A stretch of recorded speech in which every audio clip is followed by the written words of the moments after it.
Hello everyone, good morning to all. Last व्हिडिओमध्ये आपण unit first lesson number 1.3 and autobiography of great Indian bustard या लेसनमधील first 3 paragraph पाहिले होते. त्यामध्ये फर्स्ट पॅरेग्राफमध्ये ग्रेट इंडियन बस्टर्ड दिसायला कसा आहे, वेट, हाईट आणि त्याचा कलर कसा आहे हे पाहिलं. त्यानंतर आपण सेकंड पॅरेग्राफमध्ये त्याचे जे बेस्ट फ्रेंड आहे ते बेस्ट फ्रेंड आणि तो काय खातो हे देखील आपण पाहिलं. आणि थर्ड पॅरेग्राफमध्ये पावसाळ्याच्या सुरुवातीला तो कशा प्रकारे आपल्या साऊलमेटला इम्प्रेस करतो, डान्स काढतो हे पाहिलं. तर आज आपण या ठिकाणी तुम्ही युनिट नंबर फर्स्टमधील थर्ड नंबरचं लेसन आहे ॲटोबायोग्राफी ऑफ ग्रेट इंडियन बस्टर्ड या लेसनमधील नेक्स्ट पॅरेग्राफ पाहणार आहोत. सो टेक्स्टबुक काढायचं आहे. And next paragraph, let's start. You know that we birds lay eggs and our young ones hatch out of eggs. Mother GIB means Great Indian Bustard, lays just one egg directly on the ground. We don't believe in building nest, but we have a special trick to protect our eggs from predators. The eggs look like a stone. Monitor lizard, foxes, dogs, pigs, snakes and eagles are enemies of my eggs and chick. But my wife protects the eggs from all of them. By the time our young one hatches out of the eggs, rains arrive. There is a plenty of grass, swarming with insects, fresh food for my family. Young ones of other birds soon fly away from the nest, but a great Indian bustard mother and chick stay together for nearly 1 year. The chick learn many good habits from the mother. तर काय होतं पहा, great Indian bustard आपल्याला next पॅरेग्राफमध्ये सांगतोय, you know that, तुम्हाला माहीत आहे, we birds, आम्ही सगळे पक्षी काय करतो, ले एग्ज मीन्स अंडी घालतो किंवा अंडी देतो.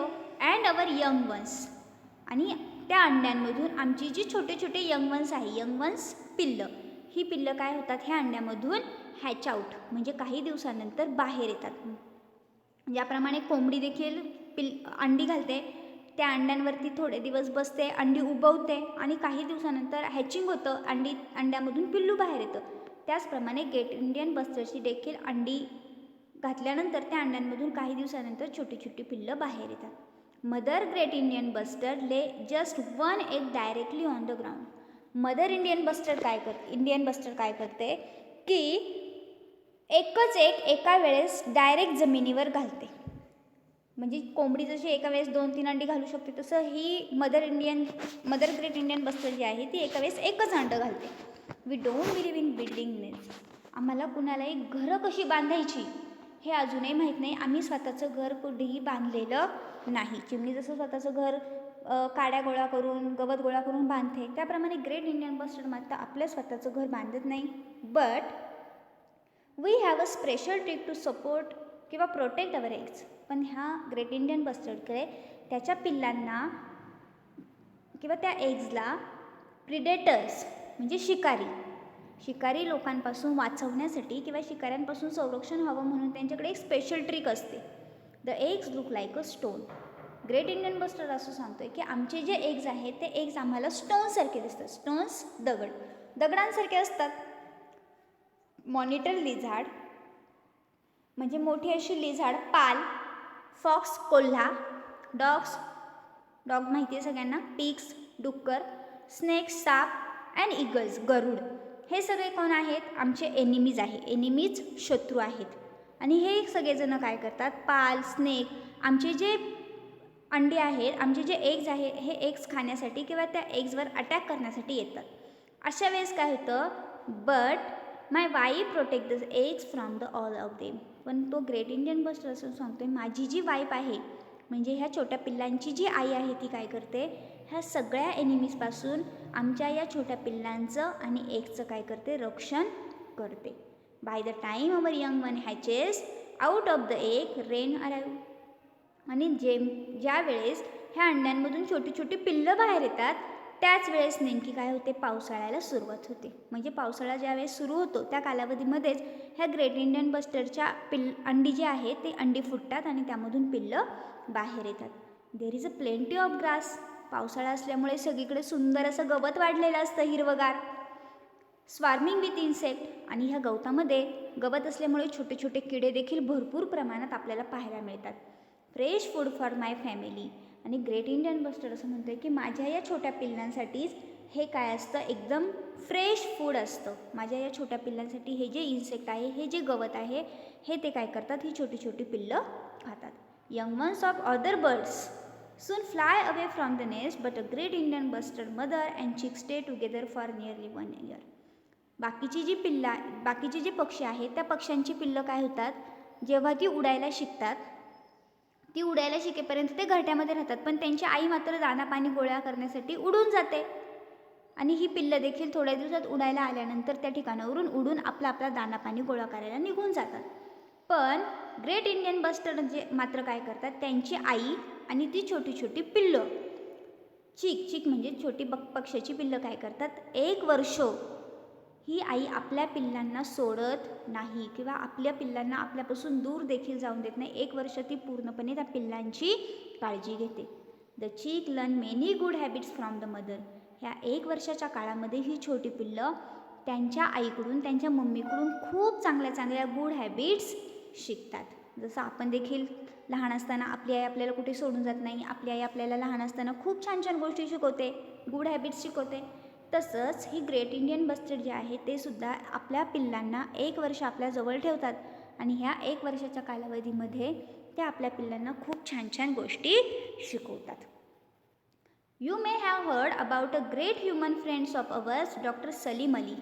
He had even suggested that we should be given the status of the national bird of our country, but the honor went to our beautiful relative, the peacock. I am happy to tell you that I am the state bird of Rajasthan. We have got 10 sanctuaries for our protection, but sadly our number is still going down. We used to live in all parts of India.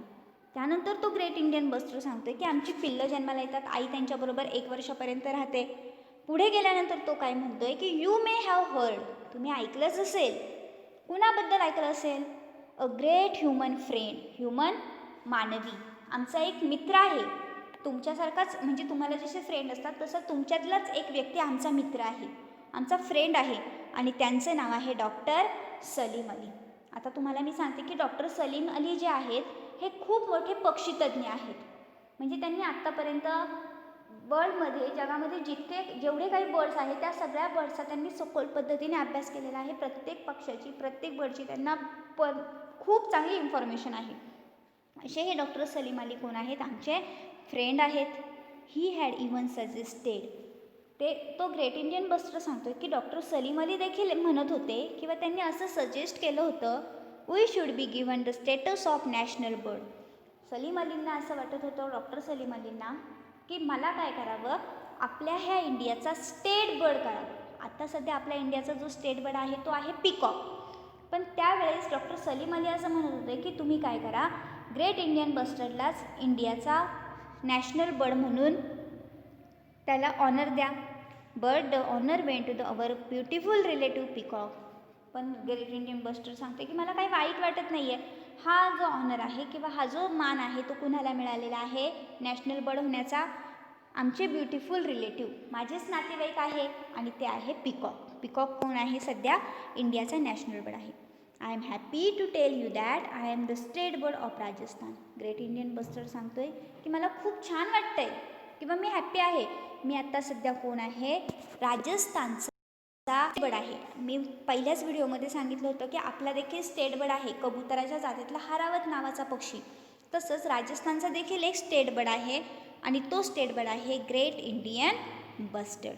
We have got 10 sanctuaries for our protection. आमच्या या जगभरात 10 असे अभयारण्य आहे, सँच्युरीज आहे की ज्या अभयारण्यांमध्ये आमचं काय केलं जातं, प्रोटेक्शन केलं जातं, आम्हाला सुरक्षितपणे त्या ठिकाणी ठेवलं जातं, आमची काळजी घेतली जाते. बट सॅडली, पण खूप दुःख होतं आहे, our numbers is steel going down. आमचे नंबर्स म्हणजे आमची संख्या दिवसेंदिवस काय होत आहे, कमी कमी होत आहे.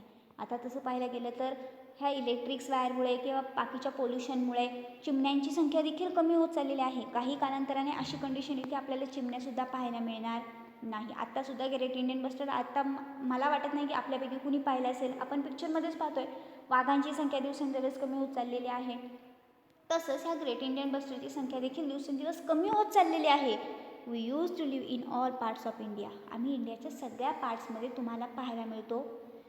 या ठिकाणी पिक्चरमध्ये तुम्हाला डॉक्टर सलीम अलींचं पिक्चरसुद्धा दिसत आहे. पुढे but slowly the growing population of man push us away from the more than 90% of our home region. We are afraid of hunters that kill us for fun. We also die due to electric power lines that we can't see while flying. We are losing our homes today. Only the last 200 of us are left in the world. We need your support and love in order to survive. Can you help us? पुढे गेल्यानंतर great Indian bustard सांगतोय की काय झालेलं आहे, growing population, लोकांची संख्या वाढत चाललेली आहे आणि लोकांची संख्या वाढत चालल्यामुळे लोकांना राहण्यासाठी जागा नाही आहे. मग आपण काय करतो, राहण्यासाठी जागा मिळावी म्हणून जंगलं तोडून टाकतो. त्या ठिकाणी आपल्याला राहण्यासाठी जागा तयार करतो आणि ही जंगलं तोडून टाकल्यामुळे किंवा ज्या ठिकाणी प्राणी पक्षी राहत आहेत त्या ठिकाणी आपण राहायला गेल्यामुळे त्या प्राणी पक्ष्यांच्या अस्तित्वाला धोका निर्माण झाला आहे. Pushed us away from more than 90% of home region. आणि जवळजवळ 90% जो पक्ष्यांचा अधिवास आहे तो माणसाने आपल्या ताब्यात घेतलेला आहे. We are afraid of hunters. तसेच काही लोक शिकारी करतात आणि शिकारी करत येत असताना आम्हाला मारतात, आमची अंडी चोरून ती दुसऱ्या देशामध्ये नेऊन विकतात. त्यामुळे देखील काही लोक मज्जा म्हणून शिकार करत आहे. सध्या शिकारीवर बंदी घालण्यात आलेली आहे. आता सध्या कुणी जर शिकार करताना दिसलं तर पनिशमेंट केली जाते. पण पहिल्यांदा काय व्हायचं, लोक शिकार करायचे मज्जा म्हणून आणि शिकार करत असताना ह्या पक्ष्यांची अंडी किंवा पक्ष्यांना मारून टाकायचे. We also die. आपण त्यामुळे आम्ही मरून जातोय. शिवाय काय होतंय, due to electric power lines. ह्या ज्या इलेक्ट्रिक वायर्स तुम्ही टाकल्यात लाईटीच्या, ह्या इलेक्ट्रिक पॉवर्स लाईन उडत असताना कधी कधी आम्हाला दिसत नाही. We can't see while flying. आणि ह्यांचा करंट लागल्यामुळे देखील आमच्या बऱ्याच प्रमाणावर काय होत आहे, मृत्यू होत आहे. We are losing our homes. आम्ही आमचं घरं लूज झालेले आहेत, हरवलेले आहेत. Today the only last 200 of us are left in the world. आणि आत्ता जर तुम्ही विचार केला तर या संपूर्ण जगामध्ये जवळजवळ फक्त 200च ग्रेट इंडियन बस्टर्ड पक्षी शिल्लक राहिलेले आहेत. खूप विचार करण्यासारखी गोष्ट आहे की एवढ्या मोठ्या जगामध्ये लोकसंख्या इतकी वाढली आहे की प्राणी पक्ष्यांना राहण्यासाठी जागाच नाही. आता हे प्राणी पक्ष्यांची संख्या अशीच दिवसेंदिवस काय होत चाललेली आहे, कमी होत चाललेली आहे. आणि तो ग्रेट इंडियन बस्टर आपल्याला सांगतोय, वी नीड युअर सपोर्ट. आम्हाला तुमच्या सपोर्टची गरज आहे. माणसांनो, कधीतरी माणसासारखं वागा. And love in order to survive. आणि आम्हाला जिवंत राहण्यासाठी, आमचं लाईफ पुढे चांगलं राहावं म्हणून तुम्हाला असं वाटत असेल, आमची संख्या जर वाढावी असं वाटत असेल तर आम्हाला मदत करा, आमच्यावर प्रेम करा. Can you help us. मग तुम्ही करणार का त्यांना मदत? सगळ्यांचंच उत्तर नक्कीच हो असेल. कारण की आपण जर ह्या प्राणी पक्ष्यांचा विचार केला नाही तर पुढे आपल्या पिढीलासुद्धा हे प्राणी पक्षी बघायला मिळणार नाही. जसं आता डायनासोर संपुष्टात आलेला आहे किंवा काही जे पक्षी आहेत ते अजून आपल्याला दिसत नाही आहे. कालांतराने असं होणार आहे की आपल्या पिढीलासुद्धा हे पक्षी फक्त पिक्चरमध्ये, टी व्हीमध्येच पाहायला मिळणार आहेत. असं जर होऊ नये असं तुम्हाला वाटत असेल तर आपण आत्तापासूनच काळजी घेतली पाहिजे. प्राणी पक्ष्यांवर प्रेम केलं पाहिजे. ते ज्या ठिकाणी राहतात त्या ठिकाणी आपण हस्तक्षेप न करता त्यांच्या एक काळजी घेतली पाहिजे आणि त्यांना मदत केली पाहिजे. अशाच प्रकारची मदत ग्रेट इंडियन बस्टर देखील आपल्याकडून मागत आहे. नक्कीच आपण सगळेजण ह्या ग्रेट इंडियन बस्टर्सला मदत करणार आहे आणि त्यांच्यावर प्रेम देखील करणार आहे. You can write letter to your leaders and make an appeal to us. आता पुढे तो सांगतो की तुम्ही काय करा, तुमचे जे लीडर्स म्हणजे जे नेते मंडळी आहेत, राजकारणी लोक आहेत किंवा गावातले जे महत्त्वाचे लोक असतात त्यांना तुम्ही लेटर लिहा. And make an appeal to help us. Mummy पप्पांना लेटर लिहा, मोठ्या व्यक्तींना लेटर लिहा आणि त्यांना त्यांच्याकडून तुम्ही काय करा, ह्या ग्रेट इंडियन बस्टर पक्षाला मदत करण्यासाठी अपील करा. ह्या पक्ष्यांसाठी मदत मागा. You can make my drawing. तुम्ही माझं ड्रॉइंग तयार करा. And submit it to your teacher. आणि तुमच्या टीचरला सबमिट करा. टीचरलासुद्धा कळू द्या की ग्रेट इंडियन बस्टर जिवंत राहणं किंवा त्यांची संख्या वाचवणं खूप गरजेचं आहे. You can discuss with this your parents. आपल्या घरी गेल्यानंतर पॅरेंट्सला हे सांगा. तुम्ही आता सध्या घरीच आहात, पॅरेंट्ससोबत हा व्हिडिओ शेअर करा. Come to see us at the स्कॅन्च्युरी because now you will not see this in other places. आम्ही तुम्हाला फक्त आता कुठे भेटणार आहोत? स्कॅन्च्युरी, अभयारण्यांमध्येच भेटणार आहोत, झूमध्ये भेटणार आहोत. त्या ठिकाणी तुम्ही आम्हाला भेटायला या, कारण की दुसऱ्या ठिकाणी तर आपली भेट होऊ शकत नाही. कदाचित काही दिवसानंतर तुम्ही जर आत्ताच काळजी घेतली नाही तर स्कॅन्च्युरीमधून सुद्धा आम्ही काय होऊन जाऊ? नष्ट होऊन जाऊ. And who knows if humans don't help us none of us will be left on the earth. आणि तुम्हाला सगळ्यांना माहितीच आहे, जर ह्युमनने माणसांनी आम्हाला मदत केली नाही तर आमच्यापैकी कुणीही या जगामध्ये शिल्लक राहणार नाही. आम्ही सगळेजण मरून जाऊ. You will only see us in the picture. तुम्ही फक्त आम्हाला कुठे पाहू शकता? मग पिक्चरमध्येच पाहू शकता. तुम्हाला जर असं वाटत असेल की आम्हाला तुम्हाला प्रत्यक्षात पाहायचं आहे समोरासमोर, तर प्लीज आम्हाला मदत करा. असं तुम्हाला ग्रेट इंडियन बस्टर खूप कळकळीने सांगतो आहे. आणि आपणसुद्धा ठरवलं पाहिजे की आम्ही ह्या ग्रेट इंडियन बस्टरला नक्कीच काय करणार आहे? मदत करणार आहे. त्यांची संख्या वाढवण्यासाठी प्रयत्न करणार आहे. डॉक्टर प्रमोद पाटील आपल्या लेसनचे जे लेखक आहेत, त्या लेखकांचं नाव आहे ऑथर डॉक्टर प्रमोद पाटील. यांनी आपल्याला हा and autobiography of great Indian बस्टरबद्दल अतिशय सुंदर अशी इन्फॉर्मेशन ह्या लेसनमध्ये सांगितली आहे. I hope you all understand this lesson very well. Next, difficult words पाऊट predators, शिकार किंवा शिकारी, अँड स्कॅन्च्युरीज, अभयारण्य. सगळ्यांना हा लेसन समजला असेल. घरी मम्मी पप्पांसोबत हा लेसन शेअर करायचा आहे. मम्मी पप्पांना, आपल्या पॅरेंट्सला देखील ह्या ग्रेट इंडियन बस्टरबद्दल माहिती सांगायची आहे. आणि सगळ्यांनी ग्रेट इंडियन बस्टरला मदत करण्यासाठी किंवा त्याच्यावरचं आपलं प्रेम दाखवण्यासाठी की आम्हीसुद्धा तुझ्यासोबत आहोत, आम्हीसुद्धा तुला वाचवण्यासाठी प्रयत्न करणार आहोत, म्हणून एक सुंदर असं ग्रेट इंडियन बस्टरचं पिक्चर काढून एका कार्डशीट पेपरवर छानपैकी कलरिंग करून त्याखाली हेल्प अस असा मेसेज आपल्यापर्यंत पोहोचवणारा ग्रेट इंडियन बस्टर सगळ्यांनी काढून तो माझ्याकडे सबमिट करायचा आहे. Okay, thank you.